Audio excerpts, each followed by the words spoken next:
Assalamualaikum warahmatullahi wabarakatuh.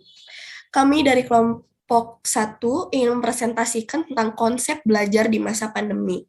Yang pertama saya akan memperkenalkan anggota kelompok, yaitu Hafiz Rabbani dengan NIM terakhir 083, Anugrah Rizky dengan NIM terakhir 095, Raihan Adnan dengan NIM terakhir 106, kemudian yang terakhir ada Satria Pandu dengan NIM terakhir 109.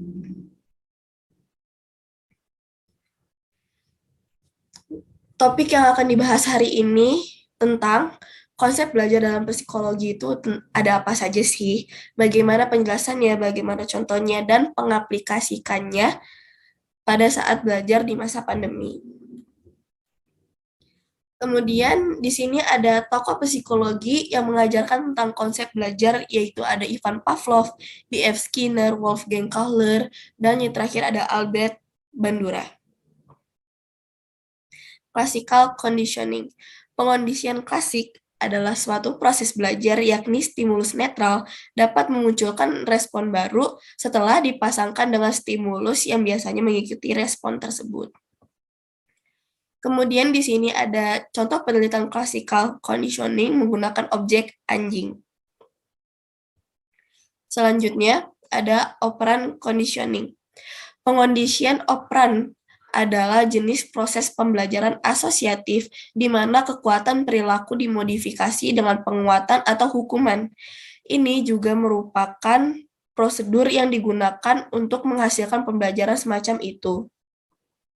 Kemudian di sini ada contoh penelitian operant conditioning menggunakan objeknya tikus. Kemudian ada insight learning, adalah pemahaman terhadap hubungan antar bagian di dalam suatu situasi permasalahan. Berbeda dengan teori behavioristik yang menganggap belajar atau tingkah laku itu bersifat mekanistis sehingga mengabaikan atau mengingkari peranan insight. Teori Gestalt justru menganggap bahwa insight adalah inti dari pembentukan tingkah laku. Dengan demikian, maka belajar itu akan terjadi manakala dihadapkan kepada suatu persoalan yang harus dipecahkan.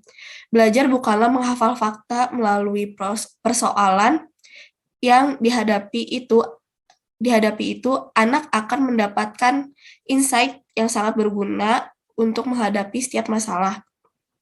Kemudian social cognitive learning atau teori kognitif sosial menggambarkan pengaruh pengalaman individu, tindakan orang lain, dan faktor lingkungan pada perilaku kesehatan individu. SCT atau social cognitive sosial memberikan kesempatan untuk dukungan sosial melalui penanaman harapan self-efficacy dan menggunakan pembelajaran observasional dan penguatan lainnya untuk mencapai perubahan perilaku. Kemudian contoh penerapan konsep belajar di masa pandemi, yaitu orang yang melakukan vaksinasi COVID-19 mendapatkan akses publik, yaitu reward. Kemudian contoh penerapan punishment, yaitu orang yang tidak melakukan vaksinasi COVID-19 tidak mendapatkan akses publik. Sekian dari kelompok 1. Kemudian berikut kami akan menampilkan hasil poster yang kami buat dan dilanjuti dengan hasil wawancara yang akan ditayangkan. Sekian, terima kasih.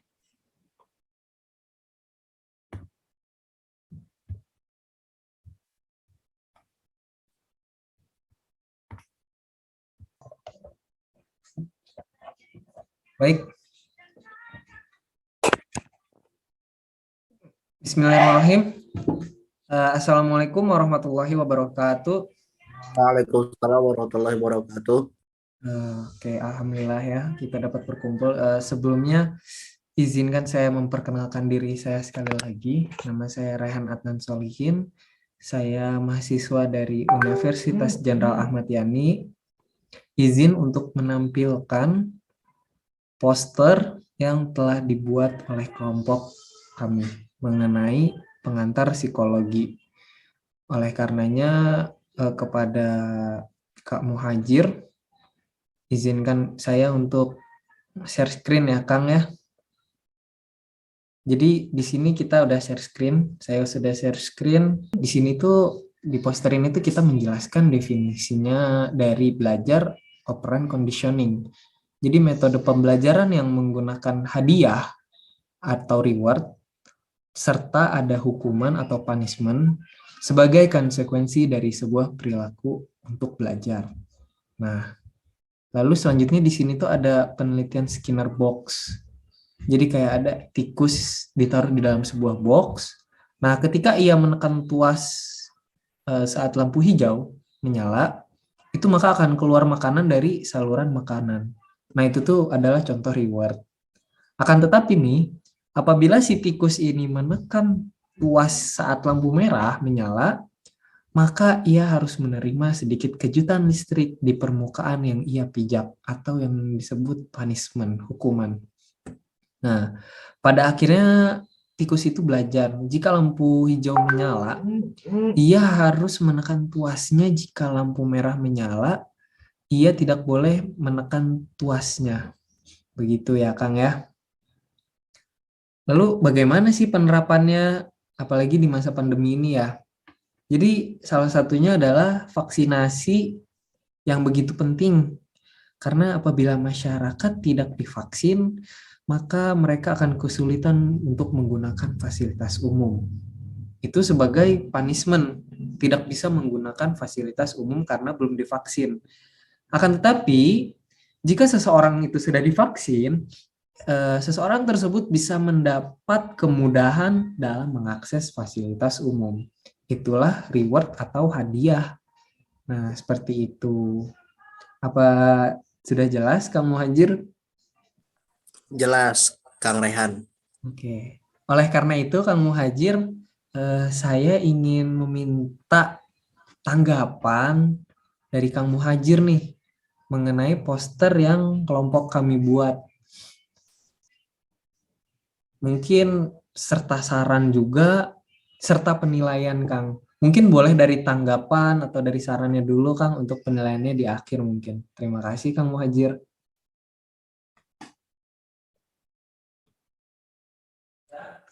Baik, izin menanggapi Kang Rehan ya. Iya, siap, Kang. Kalau untuk tanggapan saya untuk dari segi materi yang disampaikan ini sudah cukup menarik dengan beberapa materi yang ditampilkan di sini, simpel juga sehingga mudah dipahami. Kalau untuk metode operant conditioning ini baik di bagai aspek, tetapi juga kurang tepat dari beberapa atau berbagai aspek. Metode operant conditioning ini yang mengedepankan adanya reward dan punishment memang bagus untuk menjadi cambuk agar terlaksananya suatu program gitu kan. Contoh misalnya seperti vaksin tadi itu adalah bentuk dorongan. Jadi ada bentuk dorongan juga di metode belajar operant conditioning ini. Tetapi juga kurang tepat kalau dipakai di beberapa aspek misalnya.